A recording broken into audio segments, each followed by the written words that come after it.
¿Y si todo lo que crees saber acerca de las aspiraciones globales de China fuera incorrecto? Porque mientras muchos continúan esperando que China juegue el juego de la dominación mundial de la misma manera que lo hicieron Gran Bretaña, Francia y Estados Unidos, China podría estar jugando un juego completamente diferente, uno que tiene miles de años de antigüedad. Habitualmente, cuando un país se vuelve poderoso, hace lo que hacen los países poderosos.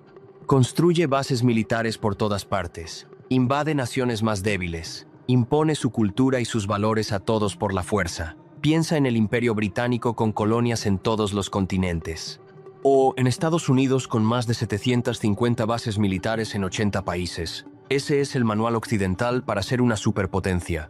Así que naturalmente, cuando China comenzó a crecer hasta convertirse en un gigante económico, todos comenzaron a esperar las invasiones, las ocupaciones militares, la expansión colonial. Antes de comenzar, si te interesa entender la geopolítica desde una perspectiva diferente y descubrir cómo la historia moldea el presente, suscríbete al canal y activa la campanita para no perderte ningún análisis.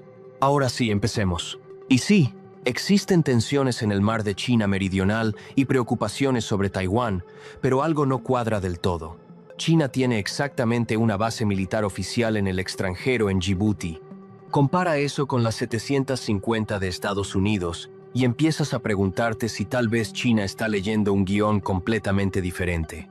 Retrocedamos unos 2000 años. Mientras Roma estaba ocupada conquistando la mitad del mundo conocido con legiones y gladiadores, China estaba construyendo algo, el sistema tributario.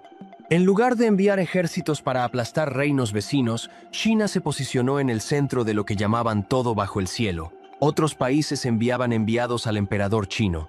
Estos enviados traían obsequios, realizaban ciertos rituales y reconocían la superioridad cultural de China. A cambio, China reconocía a sus reyes como gobernantes legítimos y les permitía comerciar. El sistema era una red de relaciones internacionales flexibles centradas en China, que facilitaba el comercio y las relaciones exteriores al reconocer el papel preeminente de China dentro de un orden regional. Pero la mayoría de estos estados tributarios no estaban realmente controlados por China. Dirigían sus propios asuntos, hacían sus propias leyes, construían sus propios ejércitos. Esto no era colonización. Esto era algo más. El sistema tributario duró desde la dinastía Han en 206 a.C. hasta el final de la dinastía Qing en 1911. Esos son más de 2000 años del mismo sistema básico. En comparación, el Imperio Británico duró tal vez 300 años antes de desmoronarse. El Imperio Romano unos 500 años en Occidente. Pero China mantuvo este sistema tributario funcionando durante 2 milenios. ¿Por qué? Porque no se basaba en el control militar directo. Se basaba en la cultura, la economía y una cosmovisión muy específica. Los chinos tenían este concepto llamado Tianxia. Se traduce literalmente como todo bajo el cielo, pero es mucho más complejo que eso. Tianxia denotaba las tierras, el espacio y el área divinamente designados al soberano chino por principios universales de orden, con el centro directamente asignado a la corte china, formando el centro de una visión del mundo que se centraba en la corte china y se expandía concéntricamente hacia afuera. Imagínalo así. Imagina el mundo como una serie de círculos concéntricos. En el centro mismo se sienta el emperador chino. El siguiente anillo hacia afuera es la familia imperial y los funcionarios de la corte. Luego vienen los ciudadanos chinos regulares. Después de eso, los estados tributarios. Y finalmente, en el anillo más externo, lo que llamaban bárbaros. Pero aún así, los anillos externos no estaban excluidos. Podían moverse hacia adentro adoptando la cultura china, aprendiendo el idioma y siguiendo los principios confucianos. El centro de esta visión del mundo no era de naturaleza excluyente, y grupos externos como minorías étnicas y personas extranjeras que aceptaban el mandato del emperador chino eran ellos mismos recibidos e incluidos en la sinosfera. Esto es completamente opuesto a cómo funcionaban los imperios occidentales. Cuando Gran Bretaña colonizó India, los indios no se convirtieron en británicos adoptando el cricket y la hora del té. Permanecieron como súbditos, pueblos colonizados. Pero en el sistema chino, los mongoles conquistaron China en el siglo XIII y establecieron la dinastía Yuan. Los manchúes hicieron lo mismo en el siglo XVII con la dinastía Qing, ¿Y sabes qué pasó? No destruyeron la civilización china, se convirtieron en emperadores chinos. Adoptaron la cultura china y reclamaron el mandato del cielo. El sistema absorbió a sus conquistadores. Eso es increíble, ¿verdad? El confucianismo está en el corazón de todo esto. El confucianismo está obsesionado con la jerarquía y la armonía. Los hijos obedecen a los padres, los funcionarios obedecen al emperador. Todos tienen su lugar en el orden social. Cuando todos aceptan su lugar y cumplen su papel, obtienes armonía. La dinastía Ming enfatizó el orden ético-social. Y un aspecto crítico a lo largo de la historia fue el énfasis en la inclusión sobre la exclusión, manifestándose como la inclusión de otras sociedades del este asiático en el discurso moral chino. El objetivo no era conquistar el mundo, era traer armonía a todo bajo el cielo. China se veía a sí misma como el reino medio, el centro de la civilización, y su trabajo era irradiar cultura hacia afuera. Cuanto más te alejaras del centro, menos civilizado se te consideraba. Pero siempre podías acercarte más aprendiendo, adoptando los valores correctos, participando en el sistema. Compara esto con el imperialismo occidental. Cuando las potencias europeas colonizaron África, Asia y las Américas, el mensaje era claro. Somos superiores, ustedes son inferiores, y estamos aquí para extraer sus recursos y tal vez civilizarlos si tienen suerte. La jerarquía era rígida y basada en la raza. El sistema chino también era jerárquico, no me malinterpretes, pero la jerarquía se basaba en la cultura, no en la raza, y era teóricamente fluida. Cualquier reino podía subir la escalera volviéndose más chino en sus prácticas. Vietnam es un ejemplo perfecto. En 968, Vietnam declaró su independencia de la administración china. Y en 981, la dinastía Song intentó restablecer el control, pero fracasó. Sin embargo, la siguiente dinastía Li decidió restablecer las relaciones tributarias con los Song. Eso significa que Vietnam ganó su independencia mediante la fuerza militar. Demostraron que podían resistir a China, pero luego se reincorporaron voluntariamente al sistema tributario. ¿Por qué? Porque era rentable. Ser parte del sistema significaba acceso a los mercados chinos, la tecnología china, la legitimidad china. Los líderes chinos permanecieron como hegemones del este asiático durante miles de años, no menos porque lograron convencer a otros de que sus políticas preferidas servían a sus intereses. Los estados tributarios no solo fueron forzados a someterse, muchos de ellos vieron beneficios reales. Japón participó en este sistema también, al menos por un tiempo. En 1404, el shogun Ashikaga Yoshimitsu aceptó el título de rey de Japón de los Ming.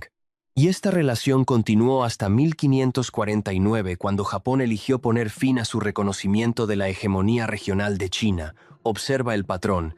Estos no eran colonias, eran participantes. Cuando decidían que ya no querían participar, podían irse. Perderían acceso al comercio chino, pero podían irse. Esto es fundamentalmente diferente de, digamos, India intentando dejar el imperio británico.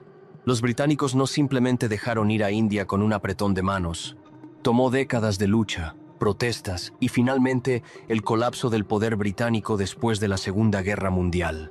Todo cambió en el siglo XIX. Las potencias occidentales aparecieron con cañoneras, opio y una idea muy diferente de cómo deberían funcionar las relaciones internacionales. Las guerras del opio fueron el comienzo de lo que China llama el siglo de humillación. Desde la exposición conflictiva de China al mundo occidental a principios y mediados del siglo XIX, ha tenido continuamente desafiado su concepto de orden mundial. El sistema tributario, que había funcionado durante 2000 años, no podía competir con la tecnología militar moderna y el capitalismo industrial. La derrota de China no fue solo militar, fue ideológica. Toda la cosmovisión china, la idea de que China era el centro de la civilización, que otras naciones gravitarían naturalmente hacia la cultura china, todo se derrumbó. China se convirtió en el colonizado, no en el colonizador, el humillado, no el respetado. Este periodo se grabó a fuego en la conciencia nacional china. Avancemos rápidamente hasta hoy. Xi Jinping habla constantemente sobre el sueño chino y el rejuvenecimiento nacional. Para Xi Jinping, el sueño chino se basaba en objetivos concretos, incluido duplicar el PIB per cápita, tener un ejército capaz de luchar y ganar guerras, y satisfacer las necesidades de bienestar social de las personas. Pero es más que eso. El rejuvenecimiento nacional significa recuperarse del siglo de humillación. Significa restaurar a China a su posición histórica como gran potencia. Observa el encuadre. No convertirse en una gran potencia por primera vez. Restaurar a China a la grandeza. La narrativa evoca recuerdos del país como el Reino Medio exigiendo tributo del resto del mundo. Entonces, ¿China quiere ser la próxima superpotencia global al estilo estadounidense? ¿O quiere algo más? Hay razones para pensar que China está siguiendo el manual tradicional occidental. La iniciativa de la Franja y la Ruta parece mucho imperialismo económico. Está invirtiendo fuertemente en países en desarrollo, a menudo dejándolos endeudados. Eso suena familiar. China también se está volviendo más asertiva militarmente, construyendo islas artificiales en el mar de China Meridional, aumentando su presupuesto de defensa, modernizando su ejército.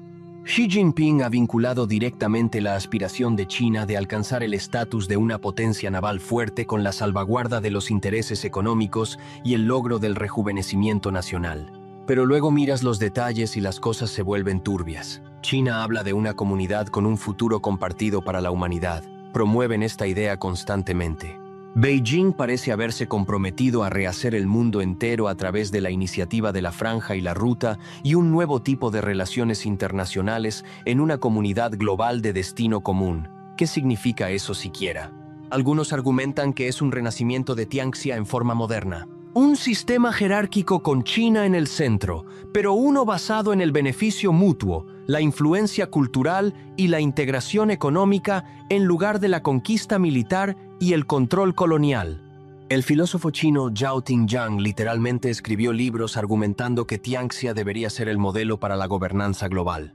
Y Zhao cree que Tianxia sugiere una solución ontológica al problema del choque de civilizaciones, proponiendo una paz perpetua para el mundo en lugar de un proyecto chino para dominar a otros.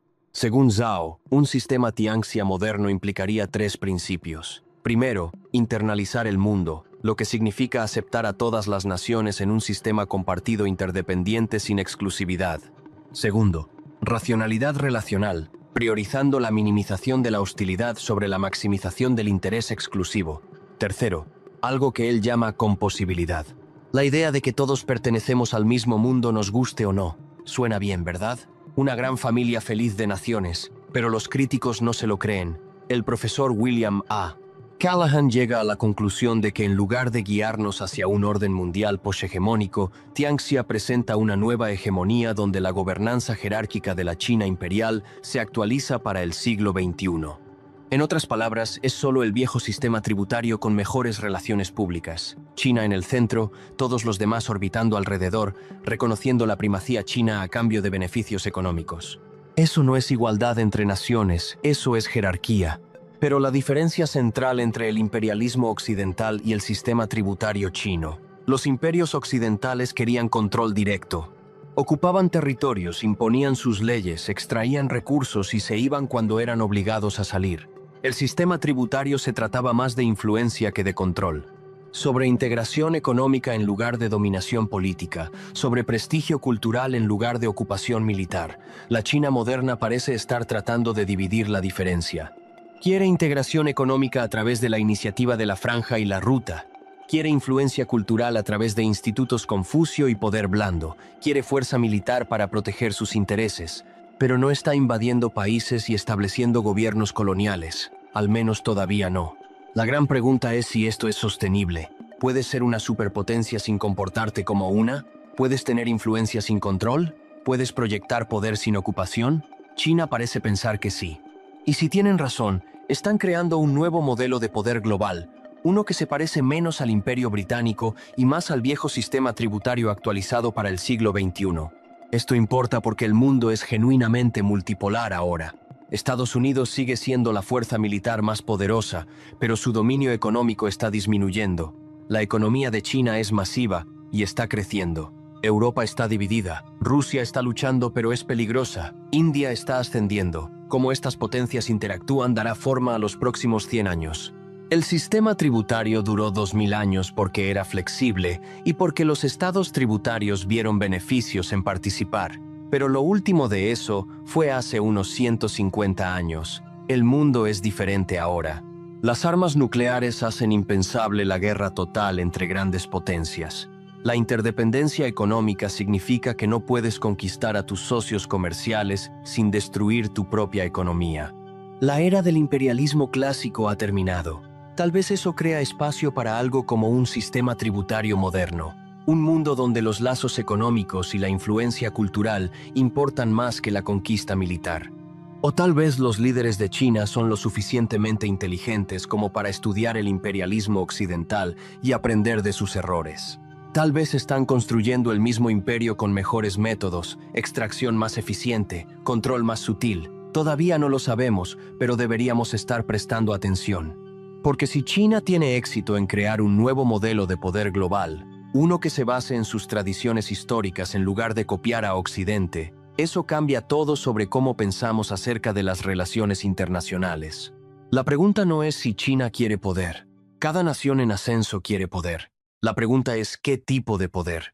Y esa pregunta importa más que casi cualquier otra cosa en geopolítica ahora mismo. El mundo no va a volver a lo que era. La unipolaridad estadounidense se está desvaneciendo. Algo nuevo se está construyendo.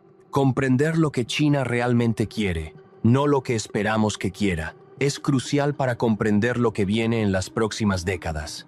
Si este análisis te hizo ver el mundo desde una perspectiva completamente nueva, dale like a este video y suscríbete al canal para más contenido sobre geopolítica, historia y las fuerzas que están redefiniendo nuestro mundo.